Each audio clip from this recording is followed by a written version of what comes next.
Hi,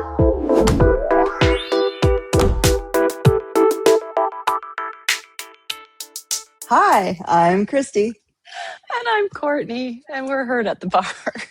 Yes, we are. We're heard at the bar on a daily basis. Yes, actually. I had posted on our Instagram, Heard at the Barre, a little plug in there. I had posted something and that our last podcast, and somebody actually wrote into it to say, yes, this is exactly what a class sounds like. Courtney and Kristy talking.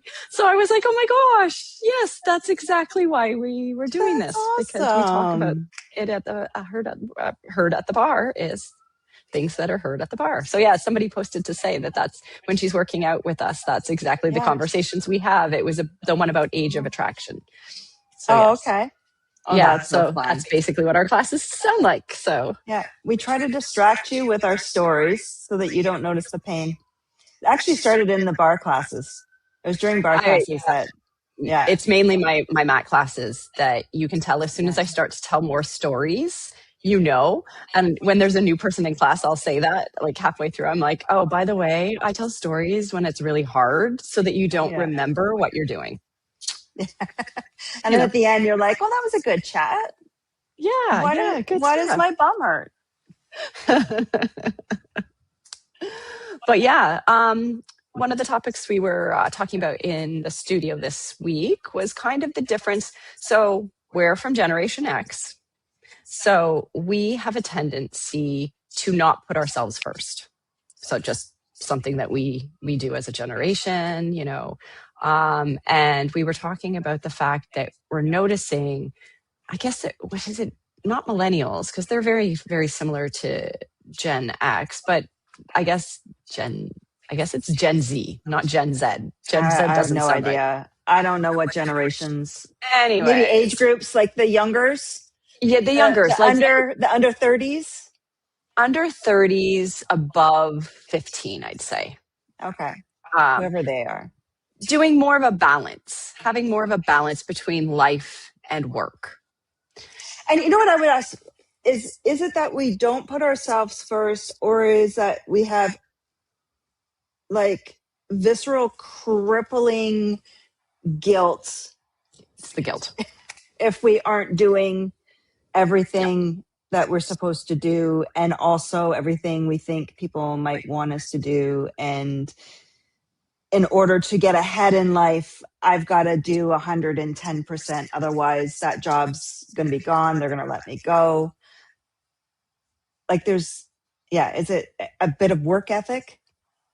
A bit of trying to prove ourselves? Mm-hmm. A bit of, mommy, love me. Right? Yeah, definitely. We didn't get any attention as children. We had to work really hard to get that attention. So now we're like, look at what we can do. We're going to do everything. Tell us we're great. Yeah, we don't often say no. So when someone asks me if I can do something, I'm more often going to say yes, even if I'm not sure how I get it. Example, I just drove Mike and Max to the Sault Ste. Marie. I could give you lots. I thought you said I can't give you an example. I'll give you 20. No, I can. I can give you examples. I am terrible when someone asks me to do something. I make it work. I mean, good for them. They got to play hockey, blah, blah, blah, blah. Well, and this is their chance to get seen by scouts and stuff, right? Like it's important for them to be there. Yes. But talking to some parents that are a little bit younger, I'd say 10, 15 years younger than me, they were like, what? You would drive like 9 hours to take them? They're not your kids. And I'm like, but why wouldn't you? Like, Okay, Courtney, I'm of the same generation, and I'd be like, but you were like, no, I wouldn't do it. I can't do that. Like, I really want you to do well, but like, can we hire a driver? Is there not another player that could drive? Is there? I think I even said that to you. Isn't there someone in the organization that could drive them? Yeah, they would rather leave them behind than do that because there isn't anyone willing to do it. So, and originally I was supposed to drive Max's parents. So it made sense. So they were supposed to be here. Yeah, I was going to go anyways. They were going to be here from Russia, and it just turned out they didn't get their visas. So, Right. but Which I seems was to going be to a do it. big problem with the Russian players as well. Yeah, Unable to get their yeah. visas. Same Which is thing. why you had to drive Which them. is why I had to drive them. Yeah. So, hopefully that will be fixed at least for Max this year. He has an appointment in Kazakhstan on the 26th. So hopefully that he'll be able to get his American, I guess it's a professional athlete's visa. Oh, okay. So hopefully he'll be able to get that and then go to Buffalo for the combine and then the draft. And then hopefully next year he'll already have it. So it'll all be good. Yeah. Will you go up for the draft? I won't. No, I would if I was invited, obviously. But yeah, I think that they are going with their agent, and Right. I'm sure he's invited a couple of friends. So yeah, but I invited them to come to our place afterwards. So Oh, nice. yeah, I'll watch it. I'll watch it on TV. Of course you will. Yep, You're a good hockey mom. I am a good hockey mom. I watch it. I would do in past years. I've watched it. Anytime I know somebody that's in the draft, I always watch it. And this year, I think I probably know 15 to 20 boys in the draft. So personally, yeah, Courtney, yeah. Whether that around. What was that? What was that movie? Bull Durham, the one, the baseball. I know this is not what Courtney's doing, but I had to bring that connection. That's just too easy. Wow, Courtney, you're inspiring a lot of young players. Yeah, it's the age because my daughter, she knows a bunch of them. Or some of them are friends of a boy she dated, and then some of them are friends of Max, and then through the nights and stuff like that. So yeah, there's about 15 of them I think I know. So yeah, very cool. It'll be a good year. But anyway, speaking back to the word topic, right? What we originally started talking about. Yeah. So just the idea that, I mean, to us, there's a job that has to be done. You have to do it. Yeah. So the idea, whatever it takes to do it. Whatever it takes to do it. Whatever it takes. And just, trying to, and I mean, I've seen it with my kids. I've seen it with other people's kids, people in the studio, people in other studios. Just the idea that it's hard to find somebody who is willing to do the work. And things like Kian, he will have a job and he's working three jobs at the same time. Right. But if he's tired, he'll be like, oh, I think I'm going to call in. And I'm like, you can't call in. They're expecting you. They need you. You can't last second call in. You're not sick and dying. Right. What are you doing? And he's like, oh, but my mental health. And I'm like, mental health? I was like, what? Deal with it something else. And just the idea that they prioritize that. Yeah. Whereas we would be like working to the bone, being like, I got to get this done. This has to be done. Somebody has to teach this class. You can't just, I feel terribly guilty when I cancel a class because not enough people are enrolled. Right. It hurts me. One person, today I had to cancel a class and only Paul was in it. And I felt terrible. I was like, I waited to the last second. I'm so sorry, but only one person signed up for the class, so I can't run it. Right. And then he was fine with it. He was like, yeah, that's fine. I'll take a class tomorrow. But I felt guilty. Yeah. And luckily the majority of the people understand that we can't stay in business and run a class with one person in it. But it's painful because that person is now not getting their workout in, or they're going to have to make another arrangement or whatever. Yeah. It's challenging. I remember one summer, I think it was maybe about 5 years ago or so, maybe less than that, 3 years ago. My times are way off. Anyways, let's say about 3 years ago. Isabel had 2 jobs at that time because she was saving up to go to school. So she was working for Marshall's, and then she had a job with a clothing store assisting their the person who managed the website and stuff like that. Mm-hmm. And so she had 2 jobs on the go. And we were out in the lake, and there was a group of women that were in the cottage next to us, and they were all talking about work and talking about her generation. and how unreliable they are and how they have a terrible work ethic and how they don't and they don't and they don't. And she's like slowly swimming over to me and she's like, we got to go inside. I'm like, why? What's wrong? She goes, because if I stay out here any longer, I'm going to yell at those ladies. Like, what's going on? What did they say? And she's telling me the story, and it's everything in her power to not doggy paddle over to them and say, listen, I'm exactly who you're talking about. Here's what I'm doing for a living. Here's how many jobs I have. So like, obviously we know this is not the rule, but also that same little sweet pea who we know and love, Miss Isabel, will also say like, same thing. Like, I'm going to call in sick. I'm not feeling to it. Or when she's putting her schedule out, I'm going to tell them I can't do Saturdays. I'm like, Saturdays are the biggest day. What do you mean you can't do Saturdays? Like, you've got to do Saturdays. There will come a day where you won't have to, but right now you got to do Saturdays. And then she would be like, well, no, like I've got this, this, and this, and I need 2 days in a row. And I'm like, wow, okay. I mean, you do you, boo. Like, if that's...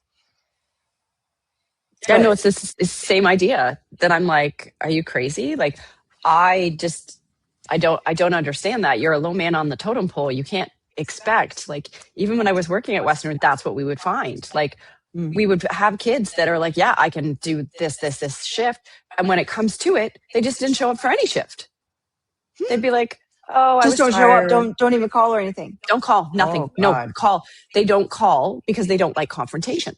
So they will not deal with that. They will text sometimes, but they will not call because they don't want to actually talk to you.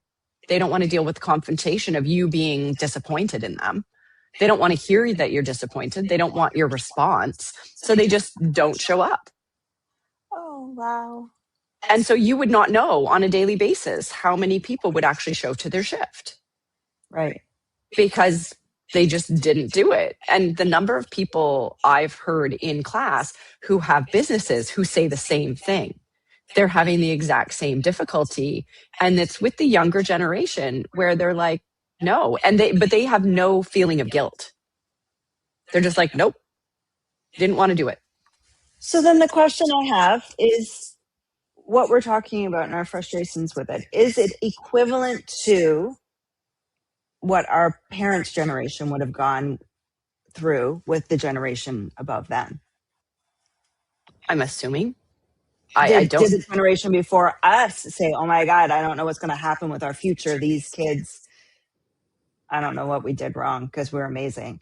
But right, like, is this just like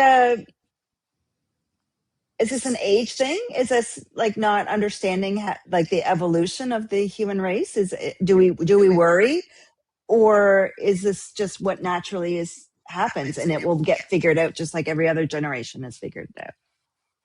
I don't know. Like, if you look back and think on when we were working. So there's like before the boomers, there was so our grandparents' generation, and they were crazy hard workers. Like, boots on the ground, like working, doing anything just to make things work. And single family income.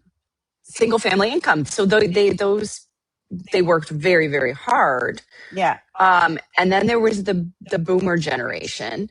And while they worked hard, I don't know, like,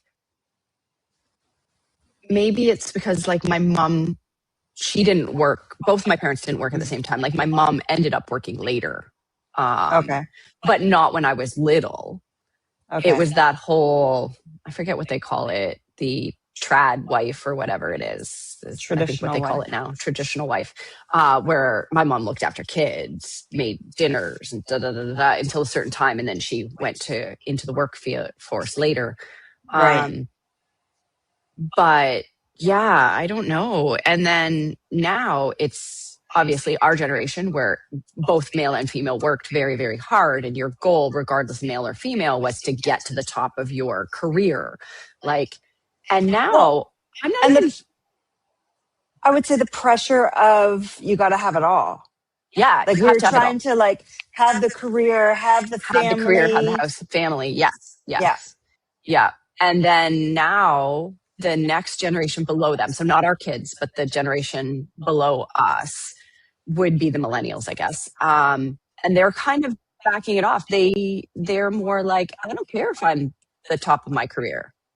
I get to mid, I'm happy with my income, and I want a vacation. Like, whereas for us, we're like, I want the vacation house. I want the, the house. I want the kids. I want the, like, I want it all. Whereas the next generation's down is kind of like, meh, I don't want it all. I still want to be happy. And then I feel like the next generation is more like, I want the money, but I don't want to do the work. Right. I don't want to have a starter house.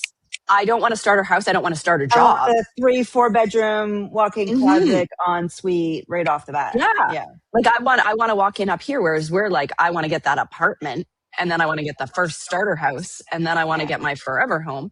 Whereas now they're like, I want to go to the forever home, and I want to have 10 forever homes. But I don't want to do that entry level position. I graduated from university and I expect to walk into a $70,000 a year job, and nothing else. I don't want anything else. But does a university degree even get you that anymore? It does not. No. And that's the problem. So when I was at the university, that's what I was seeing is these kids are graduating from university. And so we would offer them entry level, right? So it's a step above minimum wage. And they'd be like, no, I have a degree. And I'm like, everybody has a degree. Yeah. And they're like, no, I expect to be here. And I'd be like, well, that's not a possibility. Like, that's not how it works. Everything at the university starts at the bottom and you build your way up. Like, you can't walk in up here. Yeah. You're not going to be a manager right out of school. No, you're not a manager out of school, but that's their expectation. Right. Because that's what they did their degree for. And they don't understand putting in the work. So, but mind you, you have people that come from other cultures and countries and they're willing to take those lower level jobs, right? Because that's what they know. They know hard work. This is definitely a North American thing. Like, it's definitely not across the world. And I think it's because we're so used to seeing TV, what's on TV, right? You watch those Kardashians and they get all this stuff from being influencers, and they just think that money comes easier and that the hard work, they don't need to do the hard work. They call it mailbox money. Yes. And I don't understand, where did the work ethic go? And also, what happens when we retire? If we've got people that are younger who are not showing up to work, who's going to do the work? Like, I've seen people saying that now that the work from home is not an option in most businesses anymore. People don't want to work. They're like, no, I'll find a job that lets me work from home because I don't want to get dressed up and go into a corporate job. I would like to sit in my pajamas and do my job. Like, who's going to do those jobs? But again, it just brings me back to, like, is this us being a generation complaining about these young kids and how are they going to... Yeah. Potentially. Oh, it just occurred to me. So Neve went on a date the other day. He took her to Eastside Mario's. And oh my God, there's a robot that serves food at Eastside Mario. Yeah, I know. So she came home and she was telling me about this. So this robot literally has a conversation with you. So it drives over to your little thing. No. Yeah. Has a little chit chat, and it's got a platter with the stuff on it. Right. Here in London, Ontario. Eastside Mario's at Mason Hill. They have a robot waiter. Yep. I don't know what it looks like. I didn't ask the question, but she said that she came home and she was like, Mom, they have a robot. It delivers food and it chats. So it can have a little conversation with you. God. So I was like, oh my gosh. So here I am talking to her about potentially server jobs, right? You got to start at the bottom, get a server job. And then from there you move up. If you want to be, she eventually wanted to be a bartender as a student job. She's like, So I'm like, yep, you got to start as a host, then a server, then apparently maybe those jobs are going wayside. You just need the cook to be able to put it on the little thing and tell it where to go, and it goes. I was like, what? Oh my God. Okay, Eastside Mario's, if you want to send us a gift card. We'll try. We'll go try it out, and we'll bring some cameras and talk about it. Oh my gosh. But so just think of it. that crazy. thing could come over. It's got an iPad on it, or even at your desk. Yeah, you come in, you sit down, you choose what you want on the menu, and this thing comes over and serves you. There's nobody dealing with you. Okay, so that's fine. That's great. I'm so excited. After spending an hour, I said I wasn't going to do this, but I'm going to do this. You're going to do it. Trying to set up a new plan on a new carrier for my mobile. And I spent an hour on their website trying to do this. And I'm like, I finally get to this one screen. First of all, it took forever for the security code to come through. You know, you got to wait for that code. Waiting. It took forever. And finally I get to the point, put in the information, and there's two options at the bottom. There's view details and message. And I'm like, this is ridiculous. Like, I don't know where to go from here. So I start the chat. The chat took me way longer than it should have because it took forever for the person to respond to me. Finally, he says, send me a screenshot. I send him a screenshot, and he goes, oh, that's a design error. The continue button is underneath the message button. See the orange? You have to click on the orange. Not only that, dude left the chat immediately after that, because I then clicked on it, and then it said that there were no numbers available in London, Ontario. What? Yes. What? Okay, so that's what happens when the computers and the robots take over. I think, having operated a chat, I think you were dealing with a person, not an AI chat. And the person clicked out of it. An AI chat would have sat and waited for you forever until you responded and X'd out. But a person, because I know my staff used to do it all the time, they would like X out and close the chat and be like, I'm done with you. Thank you. I don't want to talk to this crazy lady anymore. But oh my goodness, that is insane.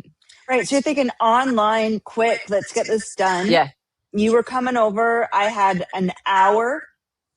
So I'm like, okay, I'm going to do this real quick, and then I'm going to do other things the entire time. You did that the entire time. And it's not done. Here. And it's not done. Oh my gosh, that's crazy.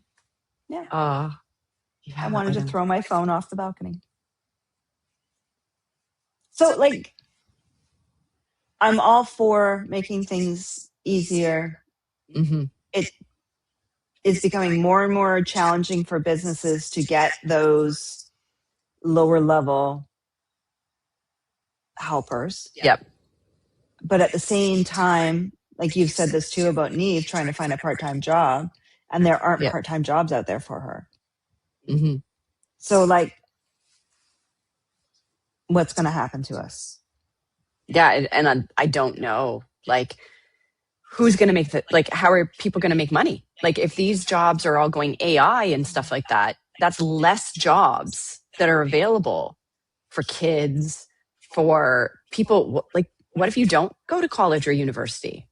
What if, there used to be trades.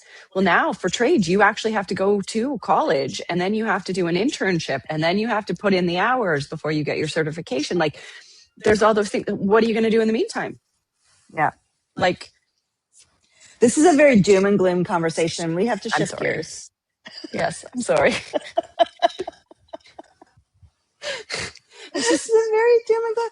I was, when you suggested that we talk about this, I was thinking, okay, how do we put the funny spin on this? I don't know. Well, and it is hard to put a funny spin on without giving details. Like, you don't want to throw anyone under the bus or anything like that. So it's one of those things that it's hard. But I know we're not the only ones dealing with it. No, definitely not. We're not the only ones who are probably concerned about this. No. Because when you think about it, wasn't it like the boomers? Remember in a sociology class, I think it was, or something like that, there's the triangle, the upside down triangle with all the boomers up top, then our generation, then the younger generation, because we're getting smaller and smaller in the population. So the smaller population is going to have to support the larger population because people are living so much longer these days. Yeah. what is going to happen? Like, if you're thinking about it, I was thinking about this the other day, actually. My husband is thinking, oh, he's going to retire in 3 years. Well, he's only going to be 55, like maybe 56 when he retires. And Ooh. Which was a thing it when was a you thing. died at 80. Exactly. So now I'm thinking, like, my grandmother's 102. Like, that's 50 years. Like, I know. that you've got to make sure you have enough income for. Like, we went out for drinks last week, and stopped at a friend's house talking to her husband. mm-hmm. And I hadn't been to this place before. And I'm not going to give them a shout out because they haven't paid us. But the place that we went to, I was asking him about it. He said, oh, yeah, my friends go. And I'm like, yeah, I understand the age groups. Like, it's around our age group. He goes, yeah, and like the middle age, too. And I looked at him and I was like, Rick, I am middle aged. I plan to be 110. How dare you not classify me as middle aged? That was painful. He didn't mean it, like, but I took great offense to it. How can I not be middle aged? I still feel like I'm like 20 sometimes. 27. 27 is my That's age. your age? Yep, really 27 is my specific. age. I hit to 27, and then that was probably my favorite age. Okay. And then that's where I'd like to stay. What made 27 your favorite age? I think I didn't have kids yet. I had a full-time job, good, no debt, no anything, enjoying life. Yeah. I was, like, I had commitments, but not a lot. Like, I was married, but I was, living my own life. Wild. I'm trying to think, at 27, I might have been touring. So seeing the world, enjoying. Yeah, and when I hit 25, I had a hard time with 25. Because it felt like I was all God.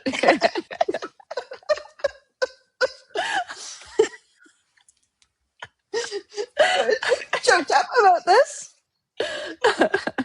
But once you hit 25, you were on the wrong side of your 20s. Oh, see, I never thought of it Like, that I way. just saw it as like I was just now, like, it was a fast drop to 30. But you had Kayla at that time, right? So I had Kayla, yeah. So yeah, I experienced, my 20s were much different than most because yes, I was a young mom. I was single for part of my 20s.